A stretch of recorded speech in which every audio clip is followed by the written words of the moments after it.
हाजिमे Umemiya the blazing inferno monster और Manjiro सानो the invincible Mikey दोनों ही अपने अपने एनिमे के लेजेंडरी कैरेक्टर्स हैं।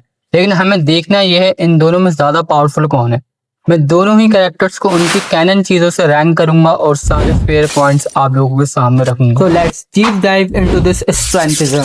उमिमिया जो कि एक काम पर्सनालिटी रखता है, लेकिन अगर बात की जाए उसकी स्ट्रेंथ की तो उमिमिया की स्ट्रेंथ शुरू से यानी चाइल्डहुड में कुछ खास दिखाई नहीं गई थी।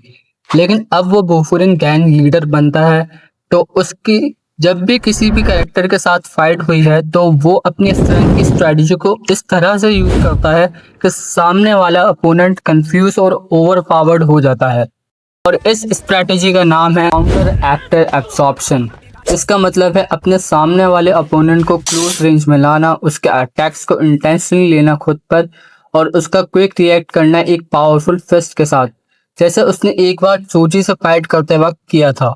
उमिमिया फाइट करने से ज्यादा अपने अपोनेंट के अटैक को डॉज, ब्लॉक और ग्रैब करने पर फोकस करता है, क्योंकि उसको पता है उसकी ब्रूट स्ट्रेंथ कितनी है।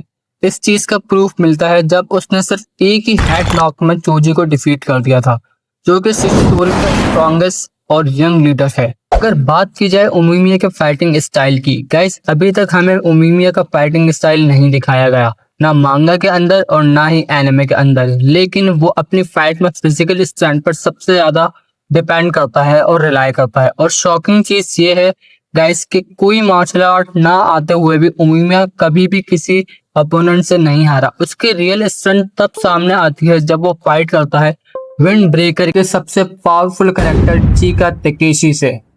तो गाइस उमिमिया की स्ट्रेंथ पर तो काफी बात हो गई, अब बात करते हैं माइकी की स्ट्रेंथ पर।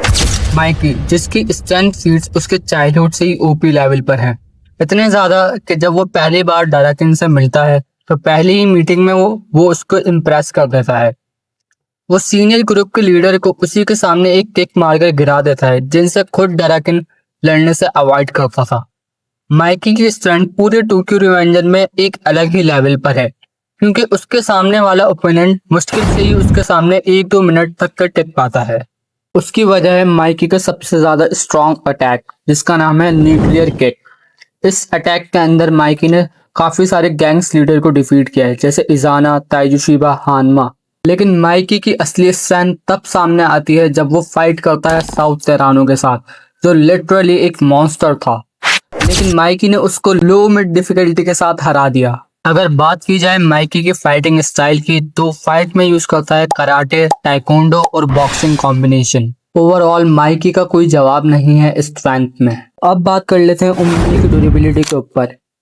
तो उमिमिया की ड्यूरेबिलिटी जो है बचपन से ही काफी ज्यादा हाई लेवल पर रही है, क्योंकि कुछ 18 से 19 साल के लड़कों से बुरी तरीके से पिटने के बावजूद भी वो बार बार खड़ा होता है और प्रूफ करता है कि वो कितना ज्यादा स्ट्रांग है। और हाँ गाइस, मैं आप लोगों को एक बात और बता दूं कि उमिमिया अपने अपोनेंट्स के कुछ अटैक्स को जानबूझकर अपने ऊपर टैंक करता है। तो अब आप इसी बात से अंदाजा लगा लें कि जो बंदा अटैक्स को अपने ऊपर टैंक करता हो तो वो कितना ही ज्यादा ड्यूरेबल होगा। और वैसे भी उमिमिया नेचुरली स्ट्रांग है। तो अब हम बात कर लेते हैं माइकी की ड्यूरेबिलिटी के बारे में। तो अगर माइकी की ड्यूरेबिलिटी देखी जाए तो हमने देखा है सीजन 1 के अंदर के काजुतोरा कंटिन्यूसली माइकी की हेड पर एक आयरन रॉड से हिट किए जा रहा था, लेकिन उसके बावजूद भी माइकी कोई रिएक्शन ही नहीं दे रहा था, जैसे कुछ हो ही नहीं रहा हो। और माइकी ने साउथ जैसे मॉन्स्टर के अटैक्स को भी झेला है।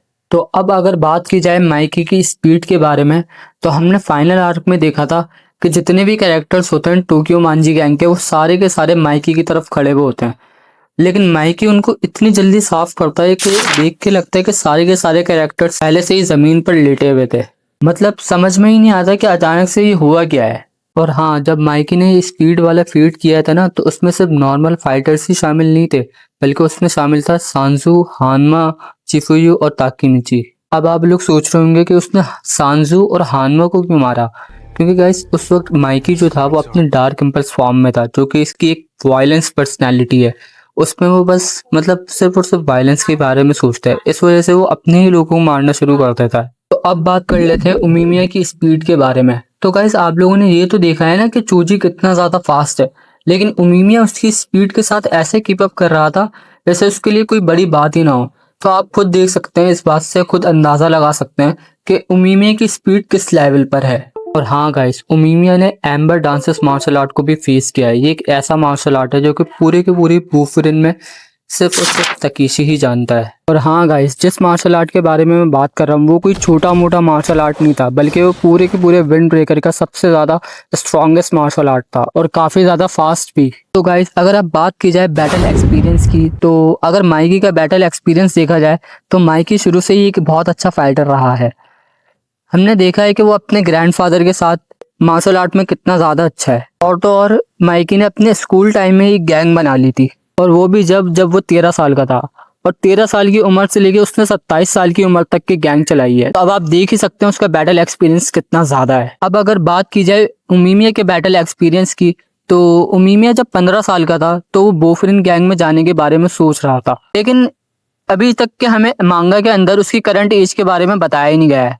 यानी जो अभी जो विंड ब्रेकर चल रहा है उसके बारे में हमें उसकी एज के बारे में कुछ भी बताया ही नहीं गया है सही से कि अभी उसकी एज क्या है। तो हाँ, उमीमिया के पास एक अच्छा खासा बैटल एक्सपीरियंस है, लेकिन उसका बैटल एक्सपीरियंस कुछ बहुत ज्यादा नहीं है, क्योंकि वो जब से 15 साल का था तो वो सिर्फ सोच रहा था एक गैंग में जाने के बारे में। तो गाइस, अब बात तो बहुत हो गई फिजिकल स्ट्रेंथ के बारे में, अब बात कर लेते हैं कि मेंटली स्ट्रांग कौन है। तो अब अगर देखा जाए कि उमीमिया मेंटली स्ट्रांग कितना है, तो हमने खुद देखा है कि उमीमिया कितनी ज्यादा इंटेलेक्ट को यूज करता है अपनी फाइट के अंदर। जैसे हमने देखा था उमीमिया वर्सेस चोजी की फाइट में, अगर उमीमिया चाहता तो चोजी को इसी वक्त डिफीट कर देता फाइट के अंदर, लेकिन वो उसने सिचुएशन को देखा और सिचुएशन को काउंटर करने के बाद उसने इजीली चोजी को डिफीट कर दिया था। अब अगर बात की जाए माइकी की मेंटल टफनेस की, तो हमने देखा था कि माइकी जब इजाना से लड़ रहा था तो वो जानबूझ के इजाना के अटैक्स को अपने ऊपर ले रहा था ताकि वो इजाना की थाइस एंड लैप्स को एग्जॉस्टेड कर पाए। और इतने सारे अटैक्स को अपने ऊपर लेने के बाद माइकी उसके मूव्स को अच्छे से रीड कर पा रहा होता है। तो हाँ, माइकी के पास भी एक अच्छी मेंटल टफनेस है।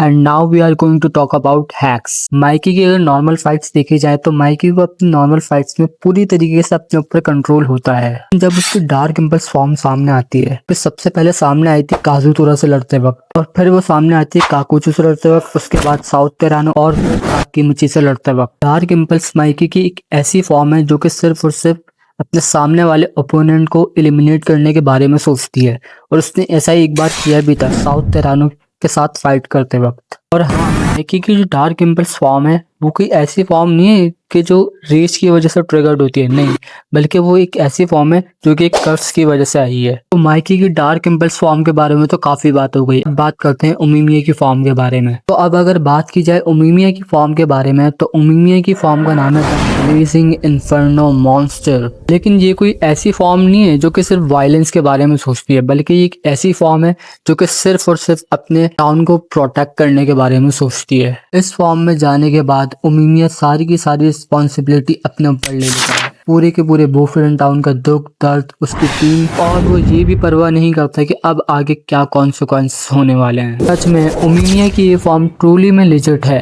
अब टाइम है फाइनल कंक्लूजन के सामने रखने का। तो कंक्लूजन में मैं सबसे पहले रखना चाहूंगा स्ट्रेंथ वाले पॉइंट को, और स्ट्रेंथ का पॉइंट जाएगा माइकी को, क्योंकि यार देखो, उमीमिया को हमें इतने ज्यादा कैरेक्टर्स के साथ लड़ते हुए नहीं दिखाया, बस वो अभी तक से चोजी से लड़ा है और चीका तकेशी से लड़ा है। अब अगर बात की जाए ड्यूरेबिलिटी वाले पॉइंट की, तो इसमें क्लियरली विनर होगा उमीमिया, क्योंकि यार देखो, जब उमीमिया को मार्शल आर्ट्स के बारे में कुछ पता भी नहीं था ना, तो उस टाइम से वो इतना ज़्यादा डेस्परेट था कि कुछ 17-18 साल के लड़कों से पिटने के बावजूद भी बुरी तरीके से वो बार बार खड़ा होता है उनसे लड़ने के लिए। तो अब आप सोच ही सकते हो कि उसकी ड्यूरेबिलिटी कितनी। इस वजह से ये पॉइंट मैंने उमीमिया को दिया है। और इसकी दूसरी वजह ये भी है कि उमीमिया अपने ऊपर काफ़ी सारे अपने ओपोनेंट्स के अटैक्स को टैंक भी करता है। और हाँ, मैंने माना कि माइकी ने भी अपने ऊपर काफ़ी सारे अटैक्स टैंक किए थे, लेकिन अगर आप लोगों ने सीजन 1 अच्छे से देखा है तो हम सबको पता है कि माइकी अपनी एक अलग ही जोन में था उस वक्त। मतलब जब काजुतोरा उसको मार रहा था ना, तो वो एक अलग ही मतलब पर्सनैलिटी में चले गया था। मैं ये तो नहीं कहूँगा डार्क इम्पल्स फॉर्म में था, क्योंकि डार्क इम्पल्स फॉर्म जो है काजुतोरा से लड़ते वक्त सामने आती है माइकी की सबसे पहले। तो हम ये कह सकते हैं कि हाँ, वो एक अलग ही जोन में था। तो इस वजह से वो जानबूझ के जो है काजुतोरा के अटैक्स को अपने ऊपर लेना, उसका मकसद ये नहीं था कि फाइट्स के अंदर उसको कोई ट्रिक्स यूज करनी है या फिर उसको फाइट्स को जीतना है, बल्कि वो उसके अटैक्स को इसलिए ले रहा था क्योंकि वो सोच रहा था कि शिनिचिरो जो उसका भाई है वो उसी की वजह से मरा है। इस वजह से मैंने माइकी को ड्यूरेबिलिटी वाला पॉइंट दिया है। अब अगर बात की जाए बैटल एक्सपीरियंस की, तो इसमें विनर होगा माइकी। वो इस वजह से क्योंकि उमीमिया जब 15 साल का था तो वो तो सिर्फ सोच रहा था एक गैंग के अंदर जाने के बारे में, लेकिन जब माइकी सिर्फ और सिर्फ 13 साल का था तो उसने तो पूरी की पूरी एक गैंग ही बना ली थी। और जब वो 15 साल का होता है तो पूरे के पूरे टोक्यो में उसकी गैंग का एक नाम हो जाता है।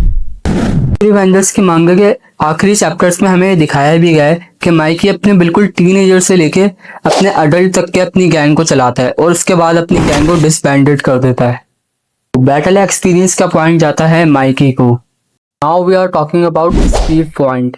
देखो यार, मैंने माना है कि माइकी अनएक्सपेक्टेडली अपनी न्यूक्लियर किक यूज करता है, लेकिन ये चीज उमीमिया पर ज्यादा असर नहीं करेगी क्योंकि उमीमिया फाइट में अपने अपोनेंट के अटैक्स को डॉज और ब्लॉक करने पर फोकस करता है। ये चीज हम विंड ब्रेकर के फर्स्ट सीजन में देख चुके हैं, तो मुझे आप लोगों को शायद ज्यादा बताने की जरूरत नहीं है। और अब बात कर लेते हैं मेंटल टफनेस किसकी ज्यादा है। तो अगर देखा जाए उमीमी की मेंटल टफनेस को, तो वो फाइट में काफी ज्यादा काम और बैटल को रिजॉल्व करने की कोशिश करता है और वो सामने वाले अपोनेंट को इस तरीके से टैकल करता है बैटल के अंदर कि उसके अपोनेंट को पता ही नहीं चलता कि इस सिचुएशन इतनी जल्दी से बदल कैसे गई।